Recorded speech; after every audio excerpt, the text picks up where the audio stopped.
महात्मा उपासक डॉक्टर सोहनराज तातेड़ पुनरुत्थान और आत्मविज्ञान के बाद अब ला रहे हैं सनातन सत्य, जैसी दृष्टि वैसी सृष्टि, कुदरत, कुदरती रचना एवं कुदरत के कानून से शाश्वत सुख की प्राप्ति। लॉगिन करें www.drsohanrajtated.com, YouTube channel doctor Sohanraj Tated, play store से डाउनलोड करें mobile app doctor Sohanraj Tated. ओम ह्रीं नमो अरहन्ताणम्, ओम ह्रीं नमो सिद्धाणम्, ओम ह्रीं नमो आयर्याणम्, ओम ह्रीं नमो उवज्जायाणम्, ओम ह्रीं नमो लोहे सव्वसाहुणं, ऐसो पंच नमोकारो सर्वपावपणासनो, मंगलाणं च सव्वेसिं परमं हवै मंगलं, परमं हवै मंगलं। ओम नमो भगवते वासुदेवाय, ओम नमः शिवाय, जय सच्चिदानंद। भाई और बहनों, मातृशक्ति को नमन। आज का हमारा बहुत ही सुंदर विषय है कि संतुलन संसार का आधार है।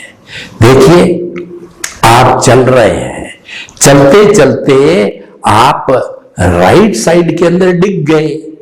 आपने संतुलन किया, अपने हाथ को थोड़ा सा लेफ्ट साइड में आगे बढ़ाया और वह संतुलन करने से आप गिरे नहीं।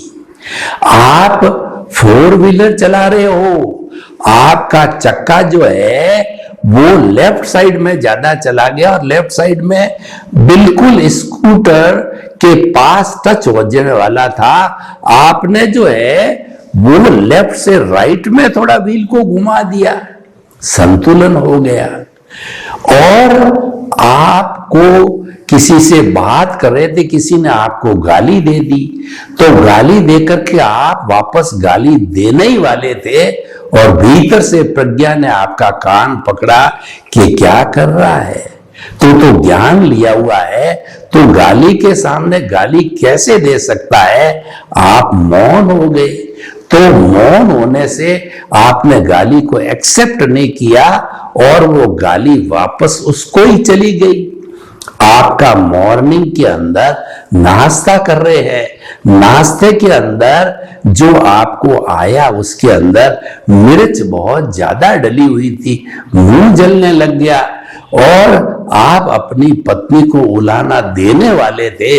भीतर से आवाज आई, कोई बात नहीं, इसको सहन कर ले। आपने संतुलन कर दिया और आप उसको जो है खाने को, नाश्ते को कर लिया और काफी देर के बाद में बोले कि मिर्च जो है स्वाद ज्यादा डालना स्वास्थ्य के हानिकारक है, मिर्च है वो लिमिट के अंदर डाला करो। आपके जो है पिता ने आपको कोई भी सलाह दी और वो सलाह आपको गमी नहीं, आपको अच्छी नहीं लगी, तो पिता की बात को तुरंत नहीं काटना चाहिए।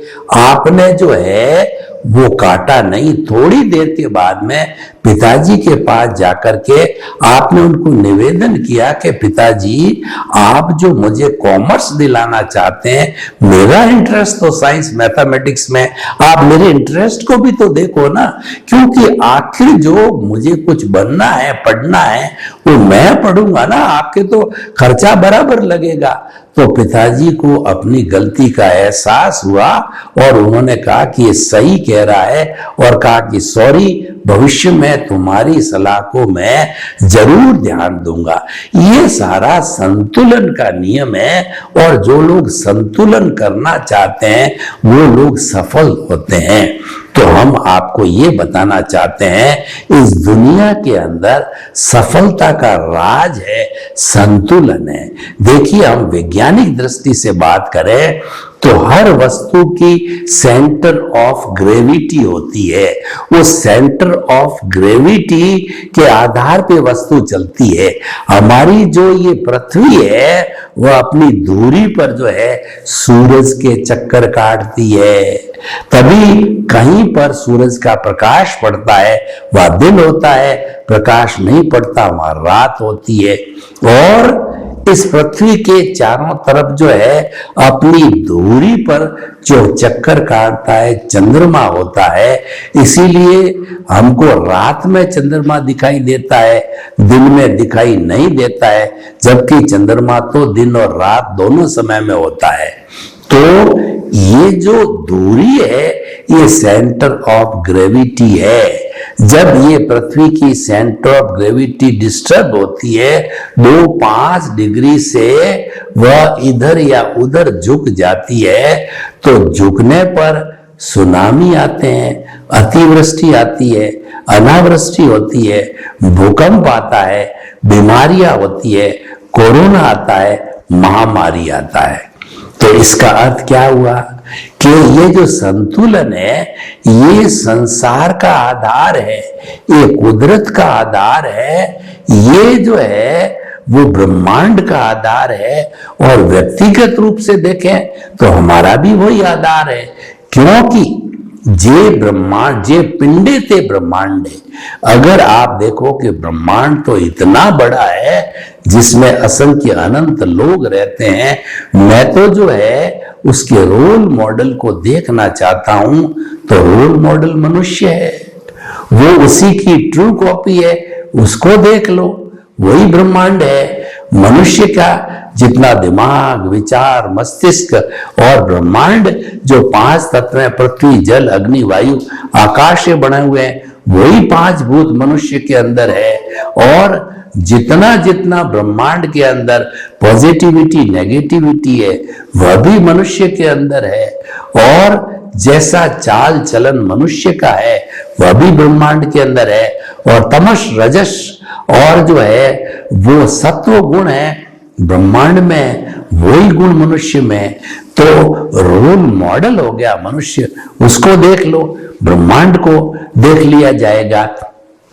तो इसलिए जो नियम ब्रह्मांड पे लागू होते हैं वो हमारे पर भी लागू होते हैं, तो संतुलन का नियम हमारे पर भी लागू होता है। संतुलन स्थापित करने के लिए हमें जो शक्ति, जैसे मान लीजिए कोई व्यक्ति बीमार होता है, बीमार क्यों होता है, उसकी प्रतिरोधात्मक शक्ति कहना चाहिए, इम्यून सिस्टम कहना चाहिए, जब वो कमजोर हो जाता है, जब बीमार पड़ता है। इम्यून सिस्टम क्या है कि हमको प्रकृति मां ने जब जन्म देकर के भेजा तो हर एक को ये कह करके भेजा, मनुष्य को, कि तुम्हारी उम्र 100 साल की होगी, मैं तुम्हारे भीतर एक यूनिबिल्ट सिस्टम, इम्यून सिस्टम लगा के भेजती हूँ। वो इम्यून सिस्टम क्या है कि तुम्हारी मैं मां हूं, कुदरत कहती है तुम मेरे नियमों का पालन करना, तो प्राकृतिक जीवन जीना, तो 100 साल अवश्य जिएगा। परंतु हम उस मां की अवहेलना करते हैं और अवहेलना करके और हम जो है एंटीबायोटिक हैवी लेते हैं और उस जो प्रतिरोधात्मक शक्ति के जो अंग होते हैं WBC, व्हाइट ब्लड सेल, ये लड़ाकू जो है सोल्जर्स होते हैं, उनके भीतर जो कोरोना जैसा कोई वायरस आ जाता है, उस पे जैसे कि हमारे देश की सीमा के ऊपर जवान जो है वो विरोधी जो बात घुसपैठिए पे कैसे झपटते हैं वैसे ही झपट के उसको मार देते हैं। WBC की उम्र जो है वो मैक्सिमम 90 डेज ही होती है। RBC भी होती है, वो रेड ब्लड सेल होता है, वो भी हमारी इम्यून सिस्टम का अंग होता है। तो हम क्या कहना चाहते हैं कि आप प्रकृति की अवहेलना मत करो, प्राकृतिक नियम बनो। प्राकृतिक नियम क्या है? Early to bed and early to rise is a sign of good health. ये संतुलन का नियम है। मैं आपको जो कुछ भी बात बताऊंगा सारा संतुलन से जाके जुड़ेगा। कोई व्यक्ति अगर जो है सुबह जल्दी उठता है, प्रभु की भक्ति करता है, मॉर्निंग वॉक करता है, योगा करता है, तो निश्चित तौर पे मान के चलिए ये टेस्टेड है। योग भारत की संस्कृति है, योग भारत में जन्मा है और हम पतंजलि जैसे महान ऋषियों के योग सूत्र को पढ़ करके कह सकते हैं कि जो व्यक्ति योग का जीवन जीता है वह ये वर्तमान सुखी जीवन जीता है, अच्छा स्वास्थ्य होता है, वह ईमानदार होता है और वह अगले जन्म में भी अच्छी गति को प्राप्त करता है, क्योंकि जिसका वर्तमान अच्छा होता है मान के चलिए उसका भविष्य अच्छा ही होगा। और वर्तमान किसका अच्छा होता है? जो भविष्य काल में अच्छा होता है वही वर्तमान अच्छा होता है, क्योंकि वर्तमान का जीवन तो जो है ये सारा जीवन संतुलन का है। यानी सारा जीवन जो है एक टेप रिकॉर्ड है, सारा जीवन जो है मन वचन काया की बैटरियों से चलता है और एक फिल्म है जो हम पीछे लेकर के आते हैं। ये फिल्म केवल खुलती है और वह संतुलन के आधार पे खुलती है। अगर हम उस फिल्म को अपने हिसाब से चलने दें, उसके साथ जुड़े नहीं कि ये गलत हो गया और बुरा हो गया, गाली दिया, गलौज दिया, आपने जो है वो कुदरत मान है किसी को जो है हमें पनिशमेंट देने के लिए भेजा तो आप उसको दोषी मानो, तो ये सारा असंतुलन की हम बात करते हैं। तो फिर से जो हमारे भीतर असंतुलन यानी कॉजेज पड़ जाते हैं। जो कॉजेज है वह असंतुलन है और जो डिस्चार्ज है वह संतुलन है। इस कॉज और डिस्चार्ज के नियम पर ही हमारा जीवन चलता है कि जो करके लाए हैं तो लॉ ऑफ द नेचर है, वो आपको भुगतना ही पड़ेगा, तो आप भुगत लीजिए। उस पर रिएक्शन क्यों करते हो? यानी उससे मुक्त रहो, मन वचन काया से मुक्त। ऐसा मैं शुद्ध आत्मा हूं, मेरा अस्तित्व है शुद्ध आत्मा का है, वो मुझे प्राप्त करना है। ज्ञान, अज्ञान और विज्ञान को समझिए। अगर आप मन वचन काया को खुद की मानते हो, कर्ता बनते हो, आप उसके संचालक बनते हो, ये अज्ञान है, ये असंतुलन है। उस अज्ञान के कारण जो है आप जन्म जन्मांतर में भटकते रहोगे। लेकिन आप अगर उससे मुक्त हो गए, मैं तो करता नहीं हूं, दुनिया का कोई व्यक्ति करता नहीं हो सकता, मैं तो मात्र निमित्त हूं। निमित्त का अर्थ क्या हुआ कि मैं तो कुदरत का भक्त हूं, जैसे कुदरत मेरे को रखेगी वैसे रहूंगा, वही जो राम रचि रागा। अगर हम ये मान के चलते हैं ईश्वर जो करता है वो अच्छा होता है, जो कुछ होता है वो हमेशा अच्छे के लिए होता है। जब हम ऐसा संतुलन बना के रखते हैं तो न तो कभी दुखी होते हैं और हमारा भविष्य का जो जीवन है वो भी अच्छा हो जाता है। तो इसीलिए हम कहना चाहते हैं कि सेंटर ऑफ ग्रेविटी को कभी भी डिस्टर्ब मत होने दो। किसी भी मकान अगर वह नींव से खोखला हो जाता है तो उसकी सेंटर ऑफ ग्रेविटी जो है डिस्टर्ब हो जाती है और वह मकान गिर जाता है। और कोई भी व्यक्ति जो है वह कुदरत की रचना, कुदरत के कानून का पालन नहीं करके वह अपने आप को कर्ता मानने लग जाता, मिथ्या ज्ञान करता है, मिथ्या दर्शन करता है, तो उसके व्यक्ति के भीतर की जो संतुलन है, सेंटर ऑफ ग्रेविटी, वह डिस्टर्ब हो जाती है।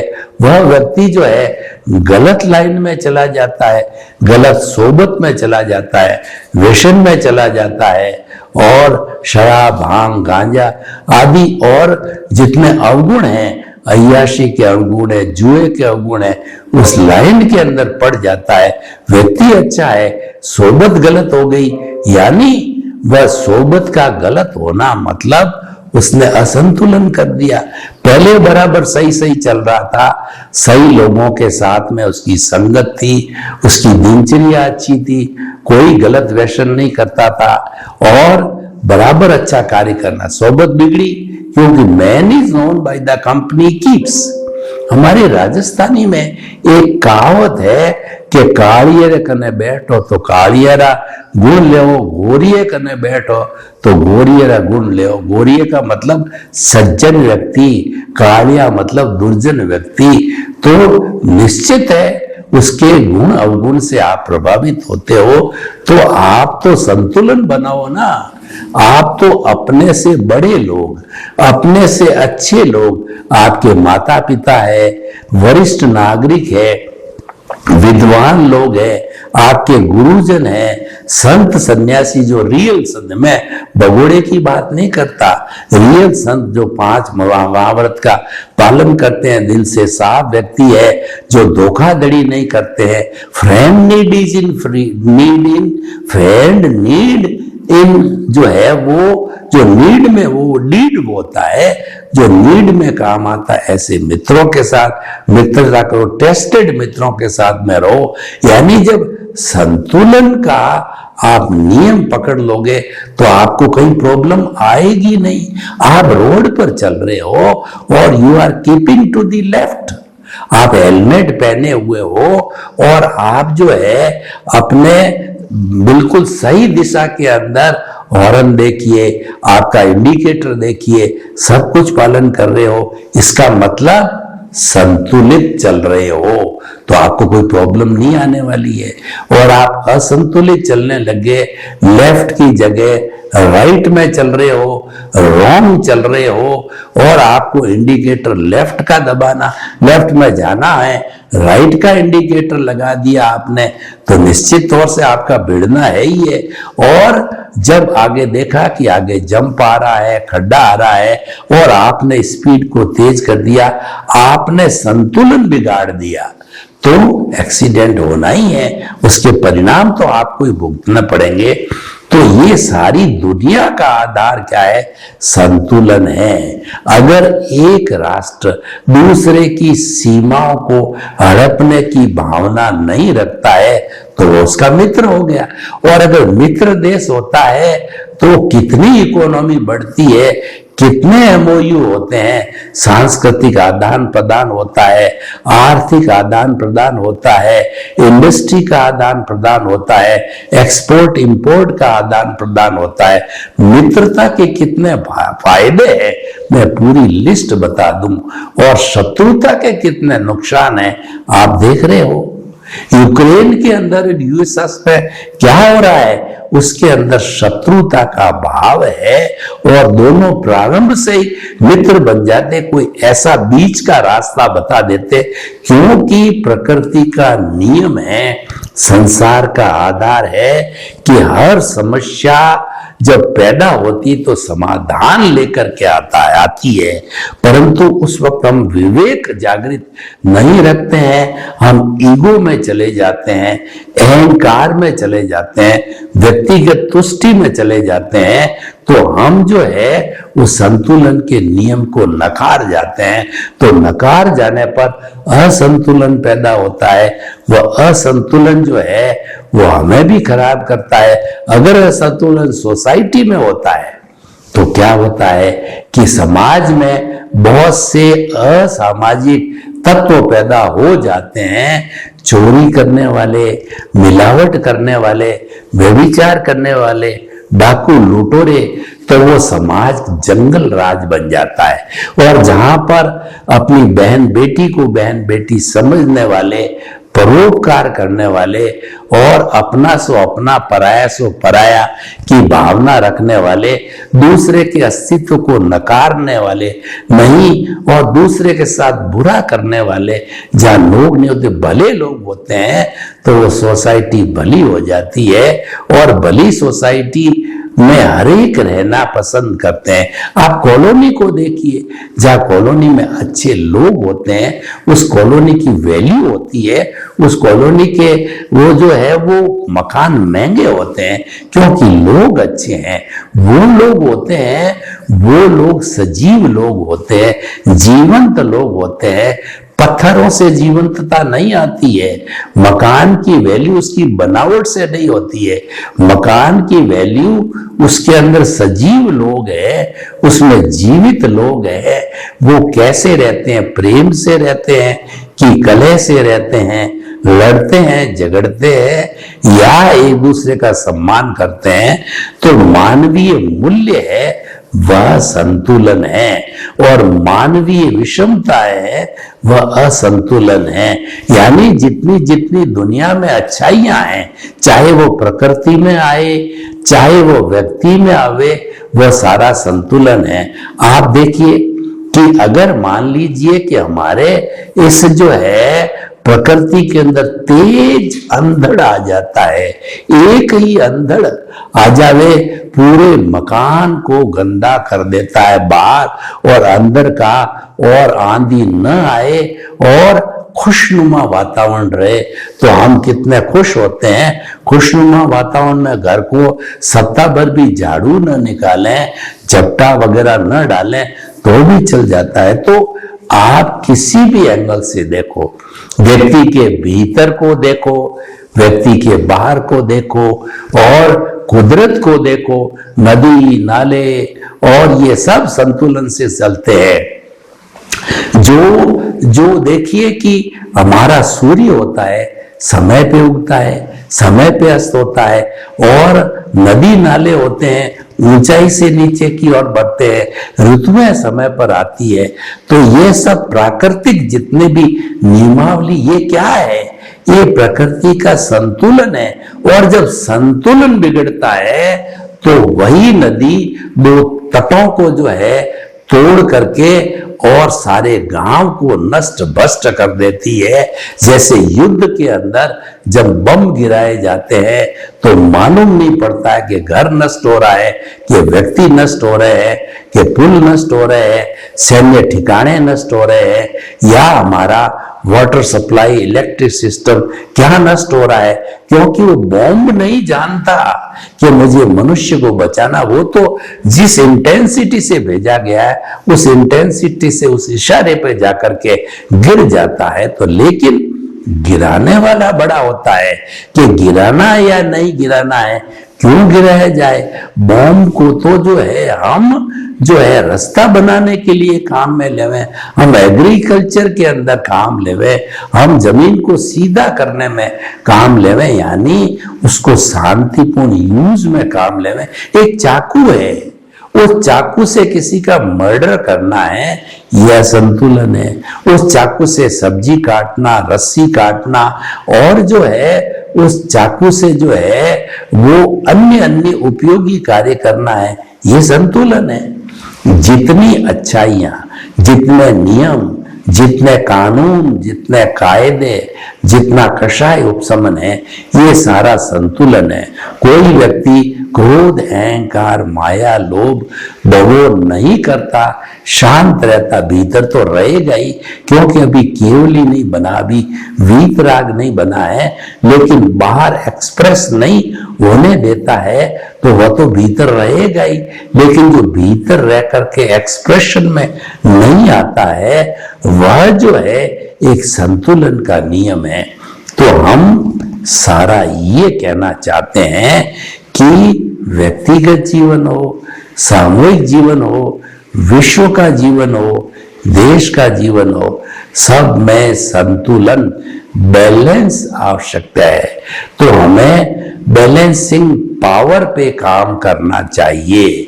देखिए कि जैसे सरकार चलाती है तो उसके अंदर एक पक्ष होता है, एक प्रतिपक्ष होता है, दोनों होते हैं। जब बैलेंस होता है, केवल 90% पक्ष हो और प्रतिपक्ष 10% हो तो पक्ष वाले जो है वो तानाशाह बन जाएंगे, ऐसे ऐसे कानून बना देंगे जो कि लोगों की भलाई के नहीं होंगे और उसकी जगह अगर प्रतिपक्ष जो है वो बड़ा हो जाता है, यानी प्रतिपक्ष उसको काटने वाला, छांटने वाला, दबाने वाला आ जाता है, तो वो जो है उनको, सरकार को भी दबना पड़ेगा।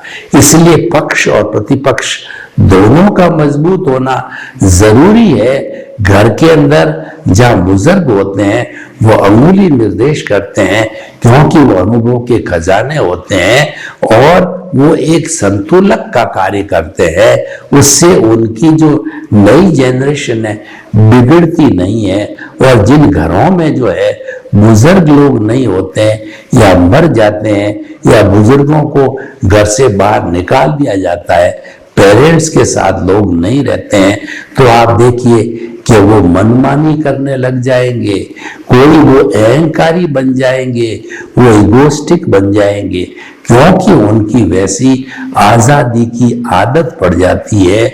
और वो ऐसे जब आजादी की आदत पड़ जाती है तो वो साथ रहना पसंद नहीं करते। आज जो डाइवोर्स हो रहे हैं, आज जो जितने जितने जो है ये शादी किए हुए जो है लड़कियां घर बैठी हुई है, ये सारा क्या है?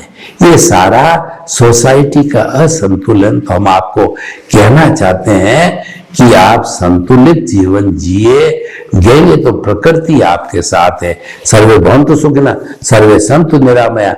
लोग के सब जीवों को सुख मिले, शांति मिले, आनंद मिले और हम सभी संतुलित जीवन जी करके इस धरा को संतुलित बनावें, ताकि पूरा विश्व सुखी जीवन यापन कर सके। आपके प्रति मंगल भाव। महात्मा उपासक डॉक्टर सोहनराज तातेड़ पुनरुत्थान और आत्मविज्ञान के बाद अब ला रहे हैं सनातन सत्य, जैसी दृष्टि वैसी सृष्टि, कुदरत, कुदरती रचना एवं कुदरत के कानून से शाश्वत सुख की प्राप्ति। लॉग इन करें www.drsohanrajtated.com, YouTube channel doctor Sohanraj Tated, play store से डाउनलोड करें mobile app doctor Sohanraj Tated.